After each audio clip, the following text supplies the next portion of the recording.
Hello, everyone, and welcome to this very first episode of Holding Court with Ipsen Castle. We are here with Sakuraya Kai and the leader of Ipsen Castle, Holy Dragoon. Holy, will you tell us a little bit about the free company and what this show is all about?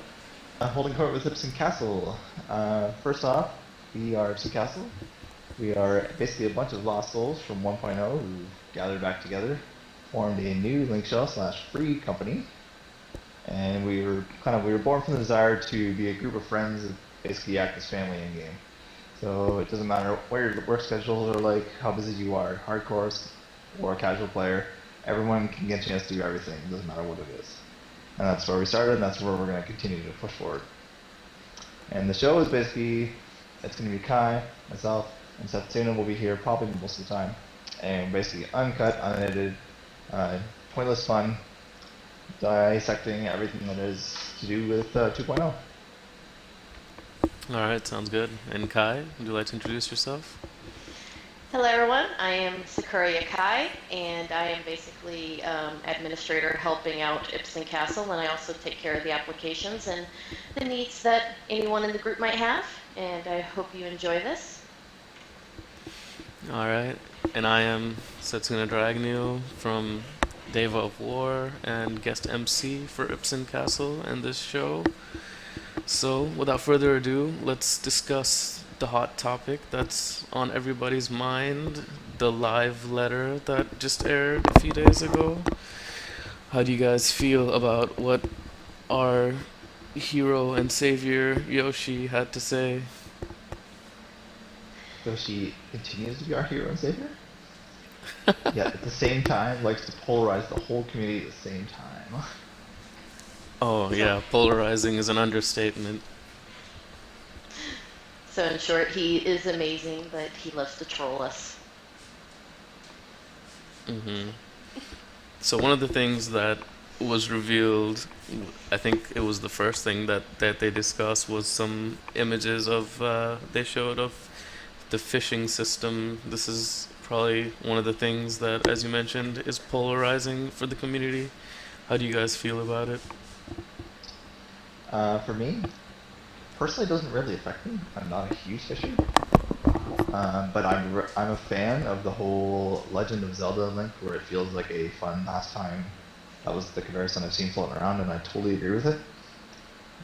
But I know a lot of people are going to dislike it because it takes a big chunk out of the economy.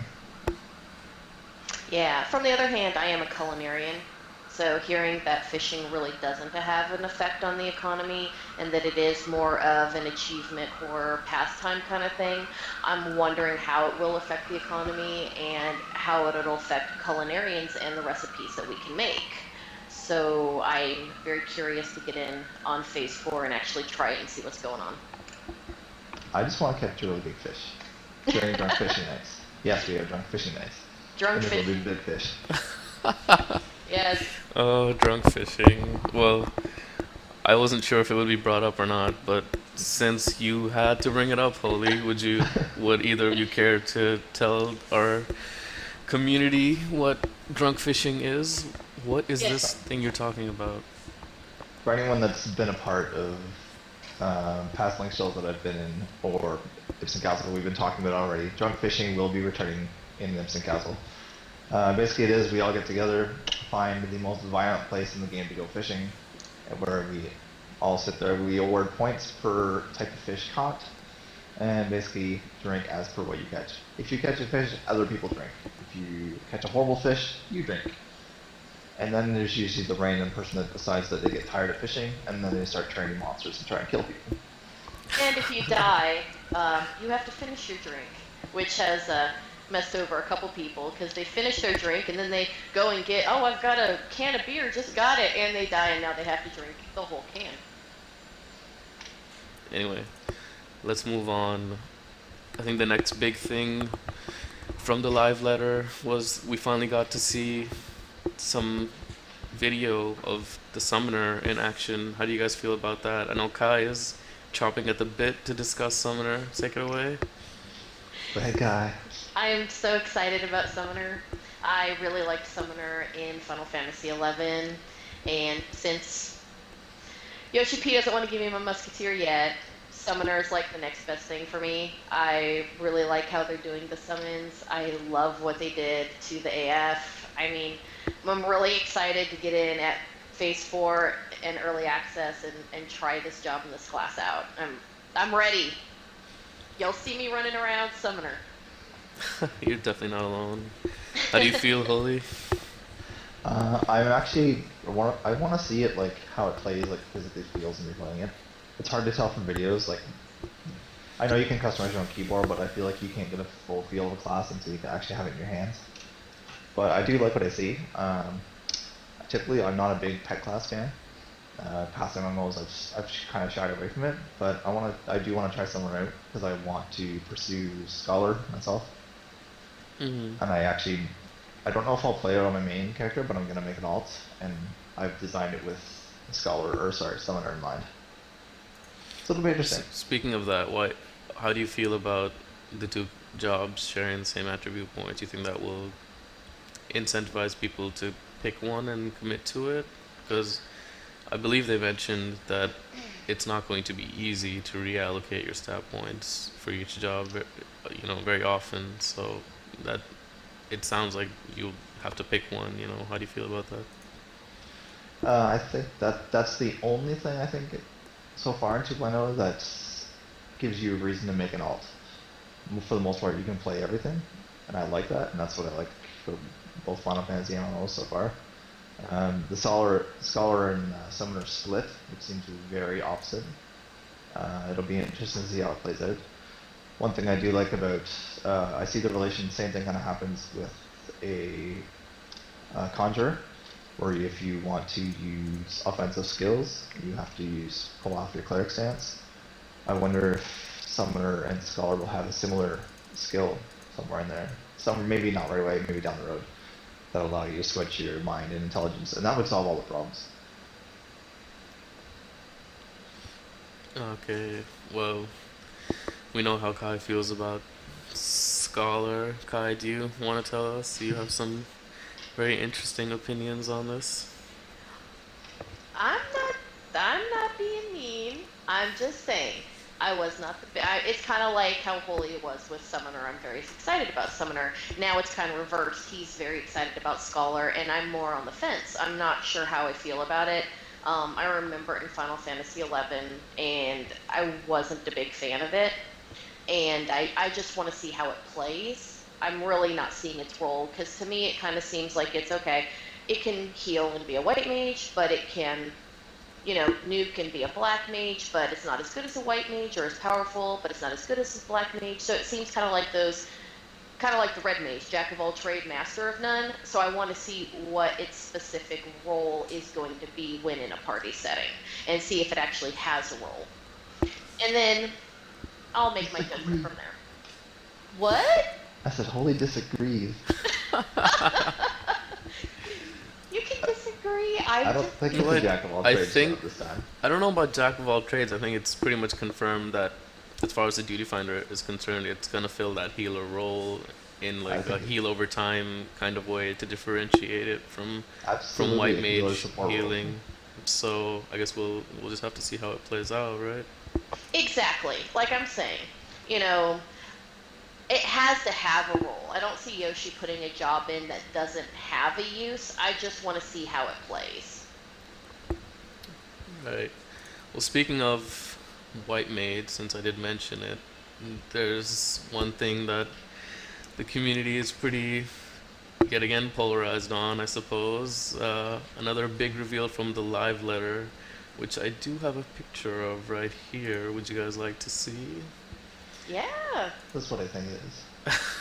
Yes, it is the unicorn mount, or in other words, the reveal that there will be job-specific mounts. What are your guys' thoughts on that? Unicorn mount. Unicorn.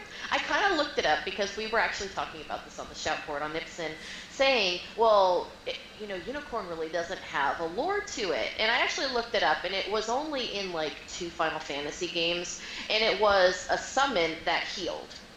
and you could summon it, and it would either heal the party or heal a certain percentage. And so it kind of makes sense to me now that it's connected to White Mage. But the thought that, along with going out and doing your quest for White Mage or any job, you also will have a specific mount quest, and every class or job will have a mount, and I think that's kind of cool, because then you'll have tons of mounts running around. I think that's really cool too. I think it adds a lot of variety. It's a unicorn. It exists. There you go. Yes. Well, now you guys have proof straight from Holy. That is my argument. That's it is everything. I think it's really right or wrong, cool. it is my argument. I think it's cool because it'll give people tons of mounts. Because it seems like everybody's kind of, you have this type of mount and we can't get it. And this will give people like tons and tons of mounts. Because I know some people are mad that we got the Gubu mounts in 1.0 and now you can't get them anymore. But now here they're getting like 10 different mounts that they can get. So it's really cool. Everybody will be able to ride around on their favorite, and I like it. Well, I think one of the big things that they're going for this time was accessibility with this game, right? And trying to reach, what, for better or for worse, whatever you want to call it, casual, a wider audience, right? So, you can make an argument that this is partially aimed at, the bronies, so to speak. So, do you guys think that little things like this that are aimed at, a more like casual audience is gonna help the game in the long run? In the long run, I think it's good because you're gonna draw more people due to the accessibility. Long term, I think it won't matter because the people that are gonna stay around for say 5 years or more, those are the people that aren't gonna really care about the easy accessibility things. They're gonna focus on more. They're gonna focus more on their end game. They're gonna get their legacy chocobos and things like that and roll with it. And they're gonna stick with their favorites, and it won't really matter down the road.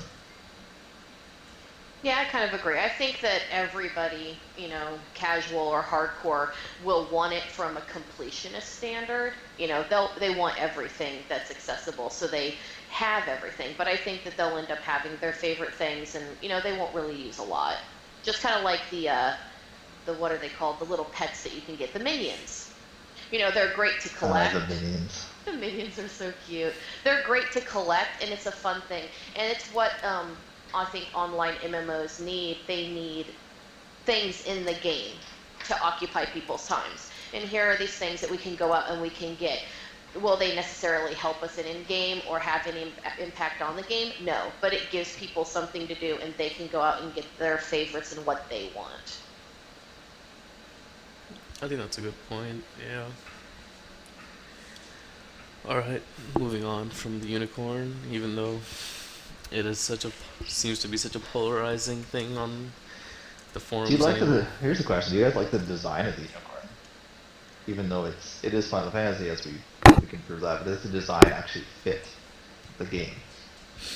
I don't know, I wasn't able to actually watch the live letter video, so when I heard about this unicorn mount, my first thought was, Ixion, like that's a famous 14th summon, and Yoshi had mentioned in an interview before as a sort of sneak peek that there would be an Ixion related review. So I figured it would kind of look more like it, echo the look in some way, but it's really just a straight up unicorn. So I mean, for me personally, it doesn't really do anything for me, but for those that like it, power to them, I guess. That's pretty much all I have to say about it. I wish it looked a little more fantasy. I mean, we have such interesting mounts. We have like the chocobos with the barding that they can wear, and the cats and the gubu, and then you just got kind of this simple white horse with a horn and a mane that doesn't seem to move. To me, it's a brony. That's it. It's a brony horse. Well, hey, maybe they'll be real nice and give it like a chocobo barding type thing that makes it look like Rainbow Dash. That could happen. Uh-oh, Kai watches My Little Pony. No, I have people in the link shell that watch My Little Pony, so I know some of their names. We have a dart. That's it. We have a dart. No, we have Lone Dragon. Oh, that's true. We have a couple guys that are bronies. All They're right, awesome though. all right. I think we need to move on from unicorns. I think we should But the talk forums about. haven't. We The should. forums haven't moved on. They will never move on. They're Right, never let's going go. to if we don't let them. So anyway, I think we should move on and discuss something that I've been really excited about when I heard about it, and that is the reveal of the veteran rewards, which I do have some pictures from the live letter of. So let's take a look at those. So as you can see here, they showed us for 30-day subscription, you get a wind-up cursor minion that follows you around, as well as an item that lets you change the appearance of your character. It's a one-time use item, I would imagine. For 60 days, you get the black swimsuits that were famous from 1.0's original summertime event. I'm sure you guys are familiar with those. You also get a black chocobo chick. I don't know how I'm cute so that thing is or excited. not. I'm excited about the black chocobo chick. And the last thing they revealed was the 90-day rewards, which you get an Ahriman, which is kind of cute in a creepy way, that follows you around, another minion, as well as the Ahriman mount that they teased us about a long time ago, which actually looks kind of cool, especially with a Lalafell riding it.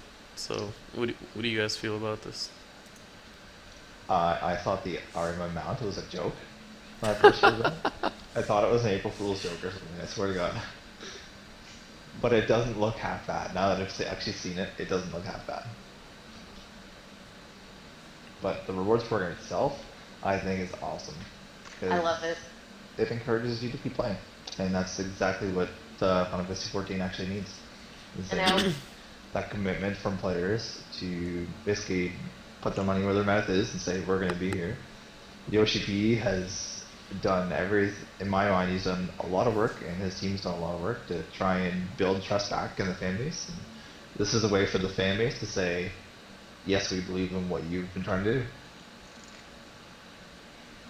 I love it. And I also love that he said that they're working on 120 and 180 day rewards as well. Which, if the rewards are this cool for 30 through 90, I can't wait to see what 120 and 180 is. We're going to end up with so many mounts. I know. We're just gonna have a library of mounts. We're gonna have to start complaining. Okay, we need extra storage just for all of our mount whistles, please. After 15 years of playing Final Fantasy XIV, your reward will be you get a brand new house. Woo! I like that. It's like a mortgage for Final Fantasy. Virtual mortgage. Oh my god. Well, Holy, that leads us in pretty nicely to housing, which is something else that they've been teasing us about a long time, especially in these letters. And again, they showed us some images of some furniture that is like mob-based designs. And, you know, I believe in Phase 4 we get to stress test the housing system. Are you guys excited about that? Yes. I've been kind of flipping back and forth on how much I've been wanting to follow the housing until it was actually closer to proper implementation.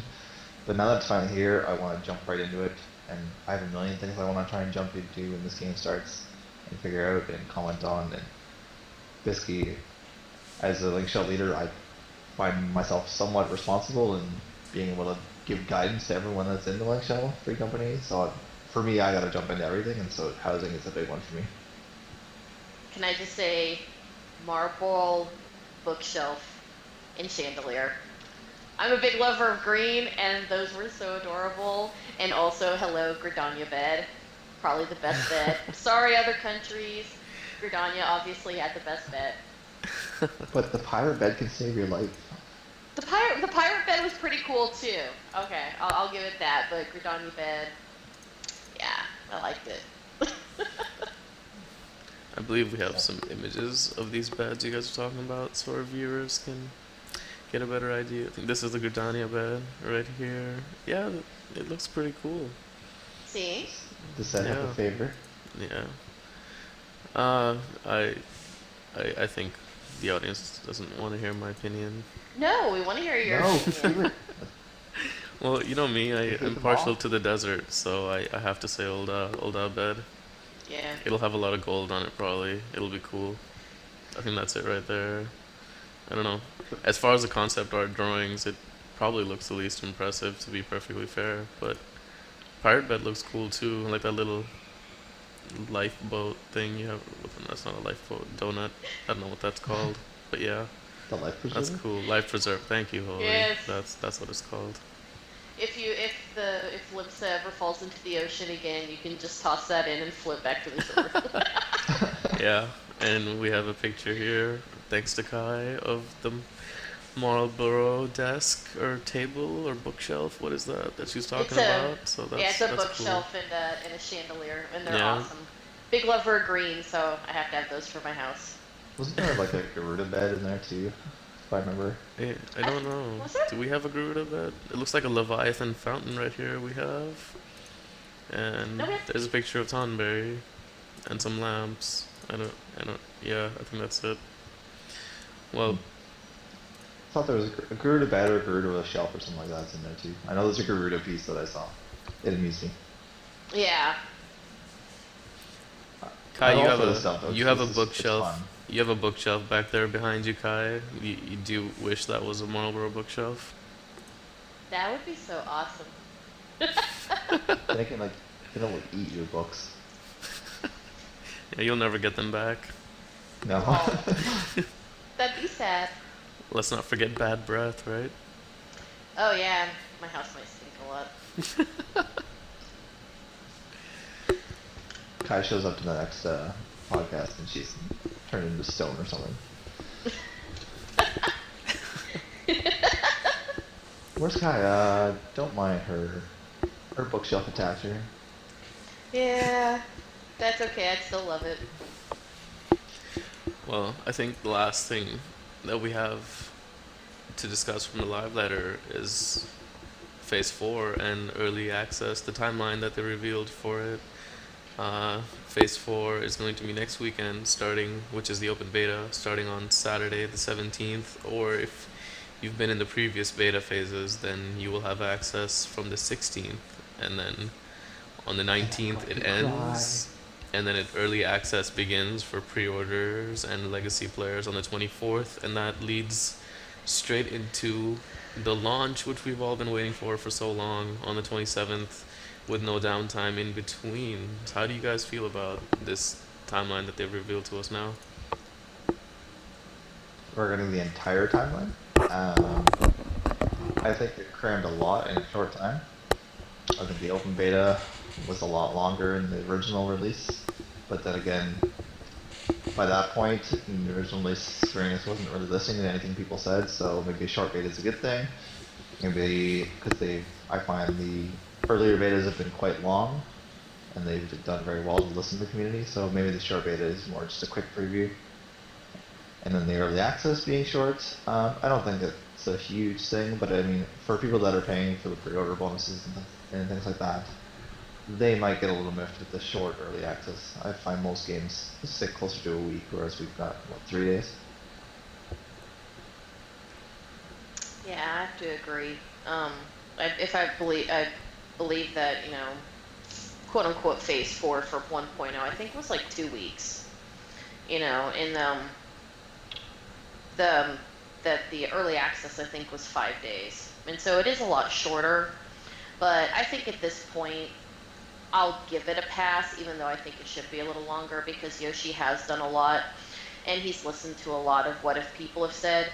And at this point, I think it's just kind of getting kind of ridiculous over on the beta forums, so the sooner that they get us into the game, the happier I'll be. Yeah, that's a good point. But Yeah, I can't really knock it, because the beta is very playable at this point. So yeah, having a short early access phase in Phase 4 doesn't really bother me much, because the game is in a very playable state.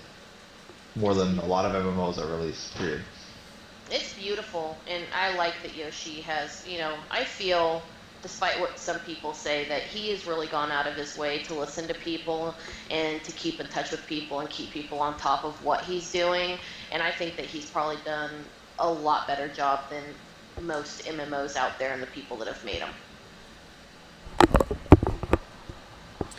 Yeah, I think that's a really fair point. The way I see it is, you know, open betas, they don't always carry over into game, but in this case, the data is going to carry over into release. So essentially, if you do have early access, you have, if you weren't in any of the previous beta phases, you have 6 days of time before the launch of the game, if my math is correct, to play, before launch. So I mean that's a lot of time. That's essentially free time that they're giving away for people to try their game and play it before it's available commercially. So I think that's more than enough time. They don't owe anyone anything more, you know. And for people that have been in previous beta phases, that they get access on the 16th to open beta, and so they have 4 days of that. So that's essentially a week of time to play the game, and that's more than enough time to get an idea of if you like the game or not, and you're interested in trying it. So as far as I'm concerned, that it's pretty much perfect. Yeah, I honestly recommend if anyone is watching this who has not tried the beta, try the open beta and don't listen to what people are saying. Judge it for yourself because honestly, it's worth a try. Even if you don't end up liking it, it's so just worth a try. It's so good. I honestly believe that they've done a 180 on it. It's wonderful. Oh, absolutely, they have. Having played 1.0 through the entirety, and now seeing what Realm Reborn is doing, it's a totally different game in a very good way, and I think it's a very good direction for not just Final Fantasy XIV, but Square Enix as a whole, that they're actually listing customers, and I think that's a big deal. And not every game company does that. They would have just canned it and moved on to something else that they could financially profit off. So this is pretty awesome for all of us. So I can't really say too many bad things about it. There's only... Go ahead. I'm gonna miss the open beta for the most part, and I'm sad. I can only complain about one thing, and I'm sure that many people will agree with this, is that SE needs to put out more collector's editions for PC and PlayStation 3 because they're basically sold out. A little more, a few more. Did you get yours, Kai? I did. I would like these, just showing you. My receipt for my collector's edition. Got my early access code. Totally getting all the physical stuff. There you go. Yeah, I'm happy with the digital items. I didn't buy the collector's edition again. I just want that coral mount, so I'm happy that the people that bought the original collector's edition are getting the in-game items. I personally don't care too much for the physical items. They usually just collect dust. Though I will say the art book looked really nice. If I was going to ever buy a collector's edition, I would definitely have bought this one. Pretty much. I mean, they did give we'll just ample have to bug warning. Kai, get you to show your book on one of our episodes. I will Here, gladly page by do page. it. Yeah. I'll pull it out and I will show you page by page. I also got it because I'm a huge fan of Final Fantasy music, so gotta get that soundtrack. Speaking of soundtrack, just kind of saying, what do you think about the Blu-ray soundtrack? 104 songs for $50, plus you get the Dalmond wind-up pet. I had to get that too. Sorry, I've got it. It wasn't so much for the Dalmond pet, but for all the 104 songs, but still, Dalmond pet. Yeah, I'm not gonna lie, I'm kind of a sucker for in-game collectibles, so I have really been toying with the idea of pre-ordering that soundtrack so I can get that wind-up Dalmond mini, and it does look really cool. I will definitely say it that much. Yeah, I got one. I'm not gonna lie. I couldn't resist. It's just too tempting to have a floating Dalmond following me all around. I'm not a big minion guy, but the Dalmond it's a good tribute to 1.0. It is. That's how I felt. It's kind of like, coming from 1.0 to 2.0. Why not make the thing that destroyed you your pet? Oh, well, on that dark and kind of morbid note, I think we're going to wrap up what we had to discuss today. So, closing thank comments? you to the viewers for joining us. Do you guys have any closing comments? Yes, I do. Just after 2.0 launches, Ipsen Castle is going to be doing some filming for its first video in-game, Or if the NDA drops in Phase 4, which I don't think is going to happen, we'll do it sooner. Keep an eye out. We'll be posting it on the forums. And Yep. I'm sure we'll talk about it in game too. We're on Hyperion server, in case why I didn't mention it earlier. That's all I'm going to say for now. Until next time. Yeah. Yep. Yeah, come join us if you're on Hyperion, Ipsen Castle, Holy Dragoon, Sakuraya Kai, Setsuna, the handsome gentleman sitting there, who's been recording this for us. Thank you very much, buddy, for helping us, and of course we'll have you on other episodes. Do we pick our next guest yet? No, actually, just so people know, we're probably going to do this like once or twice a month, and we are going to have guests, people from our link shells, people from other link shells. If you're interested, let us know. Yeah, thanks you guys for having me. We'll definitely include the details for both Ipsen Castle and Daeva of War, which I am from, in the details on the bottom of the video. And if you're interested in taking part in these, you can definitely contact us at either of those websites, and we'll talk about you joining us for one of these. In the meantime, thanks again to the viewers for joining us. Thank you, Holy and Kai, for having me, and hope you guys enjoy. We'll see you next time.